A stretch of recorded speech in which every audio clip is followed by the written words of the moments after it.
এরকম একটা অনুষ্ঠান প্রথম আমার বহরমপুর রবীন্দ্র সদনে আসা।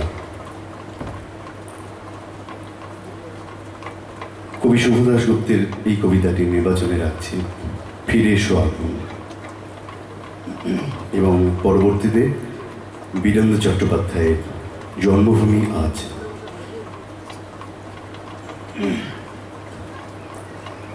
পরম আকাঙ্ক্ষিত আগুন, বহুদিন ঘর ছাড়া তুমি, কতবার কতভাবে চেষ্টা করেছি তোমার খোঁজ পেতে, পাইনি। তুমি জানো না কত চিঠি লিখেছি তোমার নামে, কতবার কাতর ডাক পাঠিয়েছি তোমার উদ্দেশ্যে। আগুন, তুমি থেকে গেছো ধরা ছোঁয়ার বাইরে, এই শ্রান্ত দেহ মনের ক্লান্ত ছায়া থেকে বহু দূরে। প্রিয়তম আমার, আজ তোমাকে আহ্বান করছি আমার হৃদয়ে, আমাদের হৃদয়ে। তোমাকে ডাক পাঠাচ্ছে আমার সময়, স্বজন, স্বদেশ। বহুদিন তুমি খবর পাই না তোমার, কোথায় হারালে আগুন, কোথায়? মহাবিশ্বের মহাকাশের সৃষ্টির প্রথমতম মুহূর্তের ক্লান্তি লগ্নে তোমাকে দেখেছি।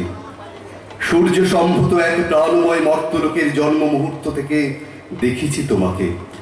প্রবলতম উত্তাপে, ভীষণতম উদ্ধ্বংসী উন্মত্ততায়, নিবিড়তম সৃজনের দূর প্রভাবী ছন্দে দেখেছি তোমাকে আগুন। 3 ভাগ চোখের জল আর 1 ভাগ বেঁচে পড়তে থাকার আনন্দিত সবুজ নীল। আমাদের এই জীবন নামের নাট্যশালায় তুমি প্রথম আলোক সম্পাদ। মনে পড়ে অদূর অতীতের সেই আর্তনাদ ক্লিষ্ট শ্মশান ভূমি, জ্বলছে চিতা, জ্বলছে মৃত মানুষ, আর চারপাশে ঢাক ঢোল কাঁসর ঘণ্টার উন্মত্ত উল্লাসের নেপথ্যে জ্বলছে জড় হওয়া এক পাল মানুষের পাশব লোভ। আর সেই উন্মাদ কাল বেলার নিদারুণ চিৎকারে আকাশ ফাটিয়ে জ্বলে উঠছে নিরীহ এক সত্য বিধবার অনিচ্ছুক দেখো। মনে পড়ে প্রাকৃতিক সেই আগ্নেয় বিভৎসতাকে তুচ্ছ করে সেই দিন এই হতভাগ্য পরাধীন দেশ দেখেছে এক দুর্নিবার মানবিক আগুন। সে আগুনের নাম রামমোহন। বহু বিবাহ, বাল্য বিবাহ, কুলীন প্রথার বর্বরচিত দানবীয়তায় যখন ঢেকেছিল মানুষের মুখ, তখন সারা দেশে দৃপ্ত তেজে দাবানলের মতো ছড়িয়ে পড়া এক আগুনকে আমরা আজও মাথা নত করে জানাই প্রণাম। সে আগুন ঈশ্বরচন্দ্র বিদ্যাসাগর।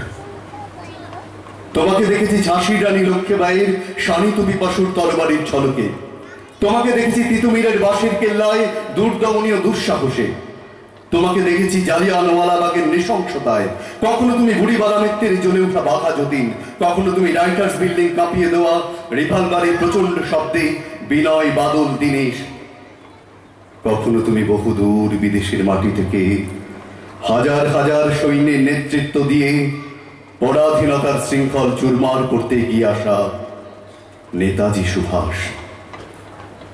তোমাকে দেখেছি সুজলা সুফলা এই মায়াময় দেশের কাছে কাছে, নদী পাহাড়ে অরণ্যে, শহরে গ্রামে গঞ্জে হাটে।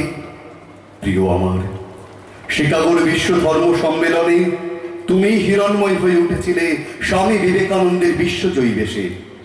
অন্যায় যে করে আর অন্যায় যে শখে বলে বজ্রকণ্ঠে দীপ্যমান তুমি বিশ্বকবি রূপে।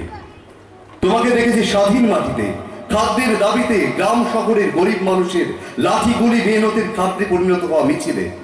তোমাকে দেখেছি তেভাগায়, তোমাকে দেখেছি তেলেঙ্গানায়, তোমাকে দেখেছি আগুন বারবার, অসংখ্যবার। হে আমার প্রিয়, বহুদিন আর দেখা হয় না তোমার সাথে। চারপাশের গাঢ় অন্ধকার ক্রমশ গাঢ়তর। শেষবার তোমায় দেখেছিলাম ব্যর্থ প্রাণীর আবর্জনা পুড়িয়ে ফেলা গান গাইতে গাইতে উত্তাল সত্তরের উন্মাদ স্বদেশে, শহরে গ্রামে কাছে দূরে, বিশ্ববিদ্যালয়ের ক্যাম্পাস থেকে ঘূর্ণিঝড়ের বেগে পৌঁছে গিয়েছিলে বীরভূম, বাঁকুড়া, বিহার, অন্ধ্র, আসাম। আর দেখা হয়নি বহুদিন, আর দেখা হয়নি। চারপাশের গাঢ় অন্ধকার ক্রমশ গাঢ়তর। আমার সময়, আমার স্বজন, আমার স্বদেশ তোমায় খুঁজছে, ভীষণ ভাবে খুঁজছে। ফিরে এসো আগুন, ফিরে এসো, ফিরে এসো, ফিরে এসো।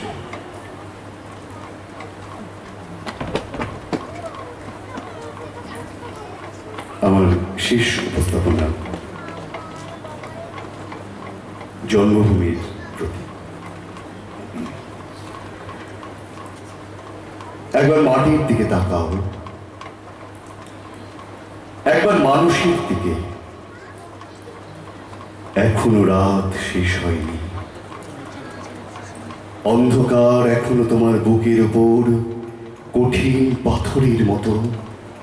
তুমি নিঃশ্বাস নিতে পারছো না। মাথার উপর একটা ভয়ঙ্কর কালো আকাশ এখনো বাঘের মতো থাবা উঁচিয়ে বসে আছে। তুমি যেভাবে পারো ওই পাথরটাকে সরিয়ে দাও, আর আকাশের ভয়ঙ্করকে শান্ত গলায় এই কথাটা জানিয়ে দাও, তুমি ভয় পাওনি। মাটি তো আগুনের মতো হবেই যদি তুমি ফসল ফলাতে না জানো। যদি তুমি বৃষ্টি আনার মন্ত্র ভুলে যাও, তোমার স্বদেশ তাহলে মরুভূমি। যে মানুষ গান গাইতে জানে না, যখন প্রলয় আসে সে বোবা ও অন্ধ হয়ে যায়। তুমি মাটির দিকে তাকাও, মাটি প্রতীক্ষা করছে। তুমি মানুষের হাত ধরো, সে কিছু বলতে চায়। সবাইকে নমস্কার।